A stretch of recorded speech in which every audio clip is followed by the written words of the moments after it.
Hai, ketemu lagi di channelnya Mike Canvas bersama Mike di sini.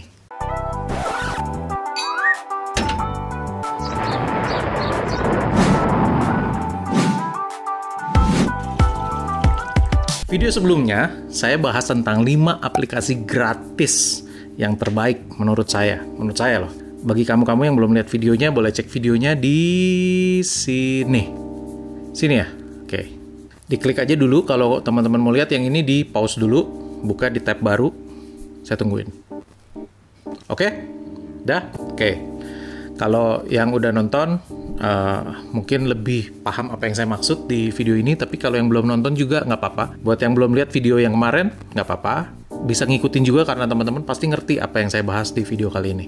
Saya jadi tertarik bahas tentang aplikasi gratis karena komen salah satu penonton video saya yang sebelumnya. Intinya dia cerita pengalaman memakai sebuah aplikasi menggambar yang bernama Infinite Painter yang banyak glitch-nya atau agak buggy gitu ya. Buggy. Padahal Infinite Painter adalah salah satu aplikasi gratis yang menurut saya terbaik ya. Dan memang harus diakui memang banyak bug-nya sih. Saya juga ngalamin. Save data yang udah agak lama itu tiba-tiba layers-nya ada yang hilang. Atau aspek rasionya berubah.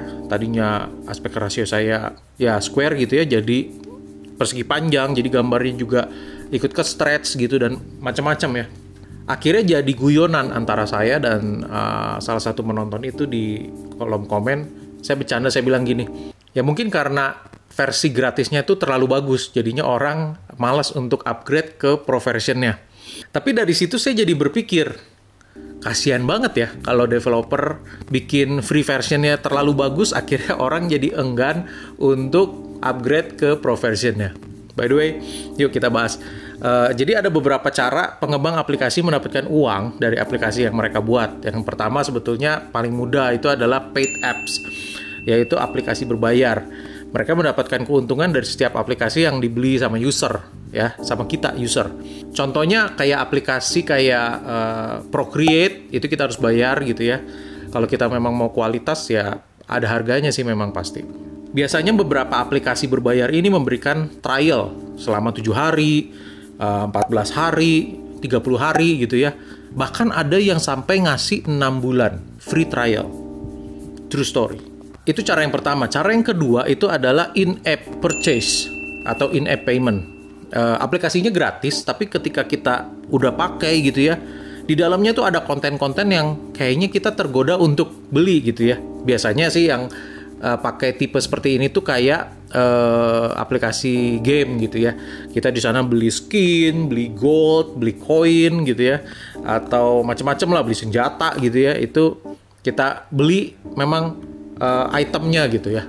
Konten misalnya kita beli senjatanya atau beli koin ya, teman-teman ngerti lah ya. Apalagi teman-teman yang main game di mobile device tahu banget lah.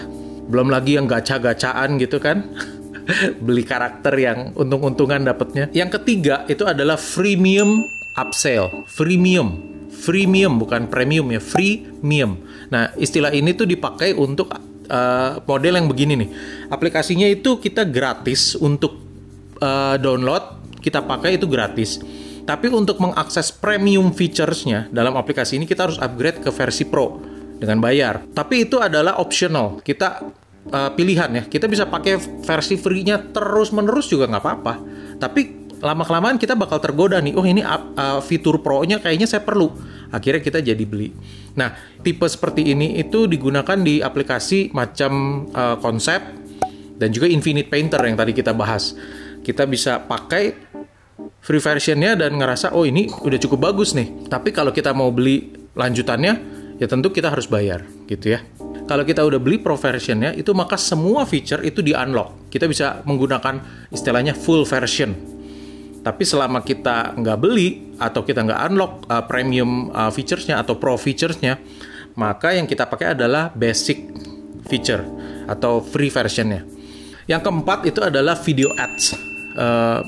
Aplikasinya gratis, tapi untuk mengakses konten yang di-lock di aplikasi itu, kita harus nonton video iklan yang bekerja sama dengan pengembang aplikasi ini, sehingga mereka mendapat keuntungan. Cara ini dipakai oleh aplikasi Ibis Paint. Kita istilahnya dipaksa untuk nonton video untuk meng-unlock brush tertentu. Jadi konten tertentu ya, di antara brush-brush itu ternyata ada satu yang di-lock atau ada beberapa yang di-lock. Kita ada Ketika kita mau pakai, mereka akan kasih pop-up iklan menawarkan kalau kamu mau pakai brush ini, tonton videonya gitu.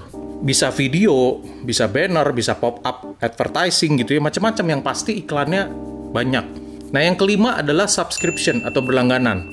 Mereka tipe yang janganlah kasih iklan-iklan begitu, kayaknya user terganggu gitu ya. Tapi kita punya aplikasi ini premium gitu, bagus nih. Kalau mereka bayar cukup mahal, ya udah kita kasih pilihan berlangganan. Itu cara yang lebih murah gitu ya. Ini dipakai di Adobe Creative Cloud. Kalau kita bayar berlangganan Adobe Creative Cloud, maka semua aplikasinya bisa kita pakai gitu ya. Secara istilahnya free, nggak free sih karena kita bayar, tapi kita bisa download semua aplikasi mereka tergantung paket subscription-nya atau paket berlangganannya, per bulan, bisa per tahun. Salah satu aplikasi lain yang saya pakai juga yaitu aplikasi Clip Studio Paint, itu juga ada sistem one time payment, ada sistem berlangganan juga. Nah, berlangganannya juga terhitungnya jadi murah gitu ya. Kalau teman-teman tahu cara lain developer mendapatkan uang dari aplikasi buatan mereka selain yang tadi saya sebutin, dan juga selain crowdfunding, selain investor gitu ya, ya boleh tulis di komen di bawah gimana sih menurut teman-teman cara-cara lain developer mendapatkan uang. Nah, video saya yang kemarin itu kan bahas aplikasi gratis. Saya pikir itu aplikasi gratis itu tuh berguna untuk teman-teman yang mau baru mulai belajar untuk masuk belajar digital drawing, digital painting gitu ya. Nggak harus dengan aplikasi berbayar yang mahal gitu loh. Sebenarnya bisa mulai dengan aplikasi-aplikasi gratis yang tersebar begitu banyak, dan makanya kenapa saya bikin video yang kemarin itu 5 aplikasi gratis pilihan saya. Itu untuk membantu teman-teman memilih aplikasi mana yang cocok untuk teman-teman pakai untuk memulai. But at the end of the day, kita itu nggak akan pakai semua aplikasi yang ditawarkan oleh developer gitu ya. Akhirnya balik lagi kita cuma hanya menggunakan satu aplikasi atau 2 aplikasi. Misalnya, kalau mau bikin komik, saya paling cocok aplikasi ini nih. Saya mau bikin edit video, ya paling cocok aplikasi ini. Kalau untuk animasi, ya mungkin paling cocok aplikasi ini. Atau painting, ya mungkin paling cocok aplikasi ini. Kira-kira gitu. Kita nggak akan pakai sekian banyak, atau bahkan bisa satu aplikasi, bisa bikin komik, bisa painting, seperti yang saya lakukan dengan Clip Studio Paint. Nggak berarti Clip Studio Paint itu cocok untuk semua orang ya. Teman-teman mungkin lebih cocok, saya lebih cocok pakai Procreate, go for it. Saya lebih cocok pakai Infinite Painter, lebih cocok pakai Autodesk Sketchbook, bisa aja. Nah, tapi akhirnya juga kita akan pakai satu aplikasi juga gitu untuk jadi pilihan kita, untuk jadi pegangan kita lah istilahnya. Nah, jadi yang mau saya sampaikan di sini adalah ketika kita udah cocok nih dengan aplikasi tertentu, kalau itu adalah aplikasi gratis, consider untuk support pengembangnya. Kita beli versi pro-nya, atau kita berlangganan, atau donasi, atau ya at least kita nonton iklannya ya, walaupun mungkin bosen nonton iklan ya, sambil bikin kopi sambil bikin teh, apapun itu kita membantu si developer untuk mengembangkan aplikasi ini, menyempurnakan aplikasi ini. Akhirnya mereka bisa punya resources yang lebih banyak, bisa punya dana yang cukup, mereka bisa keluarin update lebih sering gitu ya, kasih patch supaya menambal semua error yang terjadi di aplikasi-aplikasi ini. Karena yang terjadi di aplikasi-aplikasi gratis yang mungkin banyak glitch atau banyak bug gitu ya, bisa jadi karena mereka kekurangan resources, kekurangan orang, kekurangan sumber daya, kekurangan dana untuk bisa mengembangkan aplikasi ini, servernya kurang gede, ya gitulah. Nggak salah sih kalau kita pengen gratis gitu ya, kita kan semua pengennya bisa dapat gratis gitu, bisa ini ya, nggak salah. Tapi kalau kita bisa support mereka itu jauh lebih bagus. Apalagi kalau kita gunakan aplikasi ini untuk menghasilkan uang. Wah, kayaknya udah saatnya kita juga saling berbagi lah. Mereka kembangkan aplikasi ini untuk kita, dan it's only fair kalau kita juga mendukung mereka, support mereka, supaya mereka bisa mengembangkan si aplikasi ini lewat membeli atau berlangganan. Well, anyway, sampai situ obrolan saya di video kali ini. Tapi menurut saya video ini jadi penting karena melanjutkan apa yang saya bicarakan di video sebelumnya tentang aplikasi gratis. Kalau teman-teman suka dengan konten-konten seperti ini, bahas drawing gadgetry, bahas drawing application, tutorial, belajar menggambar, dan lain-lain, consider untuk subscribe juga di channel My Canvas supaya teman-teman nggak ketinggalan info-info yang akan saya bagikan lewat channel ini. Thank you for watching. Sampai ketemu di video berikutnya. Bye.